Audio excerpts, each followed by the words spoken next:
நீங்கள் பார்த்து கொண்டிருப்பது 24 நியூஸ் தமிழ். தமிழகத்தில் விடியாத ஆட்சி நடைபெறுவதாகவும் 511 வாக்குறுதிகளை கொடுத்துவிட்டு 20 வாக்குறுதிகளை கூட நிறைவேற்றாத திமுக விடியா அரசு தமிழகத்தில் நடைபெறுவதாக நடிகை ஜெயலட்சுமி கண்டனம்.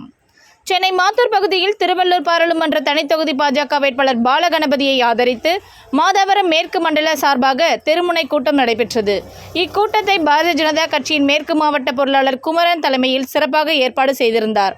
இந்நிகழ்ச்சிக்கு சிறப்பு அழைப்பாளராக கலந்து கொண்ட திரைப்பட நடிகையும் பாரதிய ஜனதா கட்சியின் நிர்வாகியுமான ஜெயலட்சுமி, தமிழகத்தில் விடியாத ஆட்சி நடைபெறுவதாகவும் 511 வாக்குறுதிகளை கொடுத்துவிட்டு திமுக அரசு 20 வாக்குறுதிகளை கூட நிறைவேற்றவில்லை என்றும், மதுபான ஆலைகளை நடத்தி வருவதாகவும், மதுபானத்துக்கு எதிராக குரல் கொடுத்த திமுக அரசு ஏன் மதுபான ஆலைகளை மூடவில்லை என்றும் கேள்வி எழுப்பினார்.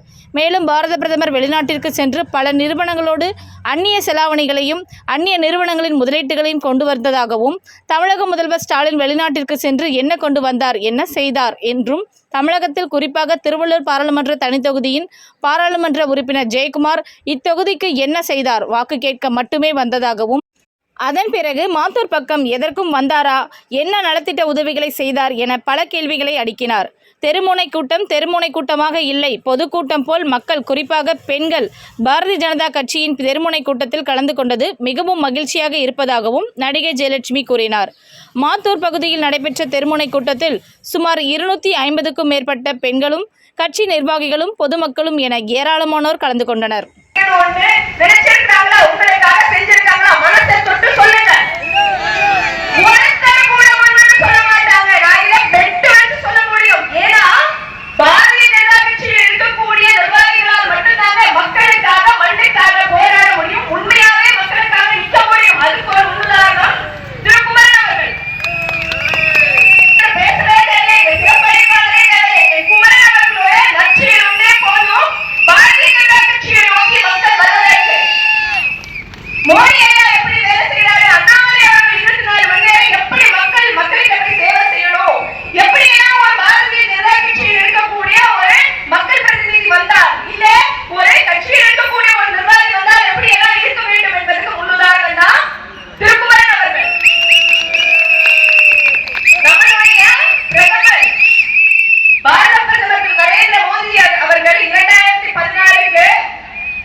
அந்த குடும்பங்களோட நிம்மதியை அந்த குழந்தைகளை படிக்க விடாம அந்த குழந்தைகளுக்கு படிப்புக்கும் சாப்பாடுக்கும் போகக்கூடிய பணத்தை மதுபான கடைகள்ல கொடுத்துட்டு வந்து குடும்பங்களோட நிம்மதியை அழித்துக் கொண்டிருக்கிற இந்த திமுகவை விரட்டி அழிக்க வேண்டும், ஒழிக்க வேண்டும் என கூறிக்கொண்டு பாரதிய ஜனதா கட்சியிலிருந்து திரு நரேந்திர மோடி அவர்களின் நல்லாட்சி பெற்ற திரு பாலகணபதி அவர்களுக்கு தாமரை சின்னத்தில் உங்களோட பொன்னான வாக்குகளை அதிகமாக பெற்றுக் கொடுத்து உங்களோட பாராளுமன்ற எம்பியாக தேர்ந்தெடுக்க வேண்டும் என்று பணிவன்புடன் கேட்டுக்கொள்கிறேன். நன்றி, வணக்கம். பாரதிய ஜனதா கட்சியால் மக்களுக்கு விழிப்புணர்வு எடுத்துக்கொண்டு வர முடியும். நீங்கள் ஒவ்வொரு மகளிரும் சரி, இங்க கூடியிருக்கும் ஆண்களும் சரி, திமுக வீட்டில் இருக்கும் மகளிரும் சரி, திமுக தொண்டர்களும் சரி, நீங்கள் கற்பூரத்தை ஏற்றும் போதும், உங்கள் வீட்டில் விளக்கை ஏற்றும் போதும் அந்த விளக்கை நன்றாக உற்று பாருங்கள். அதில் உங்கள் கட்சி தெரிகிறதா, பாரதிய ஜனதா கட்சி தெரிகிறதா என்று. ஒவ்வொரு நெருப்பும் பொருளும் பாரதிய ஜனதா கட்சி தான் தெய்வத்திற்கும் தெய்வீகத்திற்கும் இந்த நாட்டுக்கும் சொந்தக்காரர்கள் என்று. ஆகையால்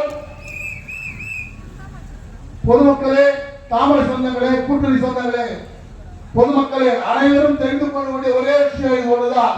நான் நிறைய சொல்லணும்னு நினைச்சேன், நேரம் இல்ல காரணத்தினால சிறிதே முடிச்சுக்கிறேன்.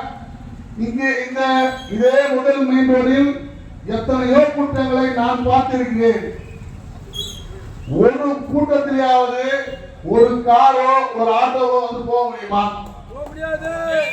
பொதுமக்களுக்கு இடையூறு செய்து கொண்டு வியாபாரி மக்கள் அனைவரும் புரிந்து கொள்ள வேண்டும். ஏன் இதை சொல்லுகிறேன் என்றால், பாரதிய ஜனதா கட்சி தொண்டர்கள் இங்க பாருங்க, அவங்க தண்ணி குடிச்ச பாட்டில கூட ஒவ்வொருத்தரும் எடுத்து வச்சுட்டாங்க. ஏன்னா மோடிஜியோட கட்டுப்பாடத்துல அது இருக்கு, சுத்தமா வச்சிருக்கணும்.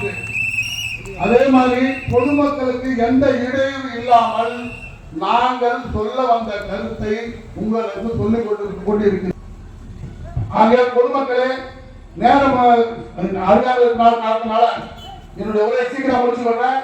உங்களோட எண்ணமும் சிந்தனையும் உறக்கமும் சிரிப்பும் கண்ணீரும் எதுவாக இருந்தாலும் எல்லாமே உங்களோட நினைப்பு எல்லாமே தாமரை தாமரை தாமரை தாமரை. கண்டிப்பா மறந்தேற்றி இருந்தோம். உங்க மனசுல எப்ப பார்த்தாலும் தாமரை. நம்ம இங்க பேலட் ஷீட்ல தாமரை சின்னம் 4வது இருக்கும். 4வது மறந்துடாதீர்கள். வாக்களிப்பு தாமரை சின்னம், தாமரை சின்னம், தாமரை சின்னம், மறவாதீர்கள் தாமரை சின்னம்.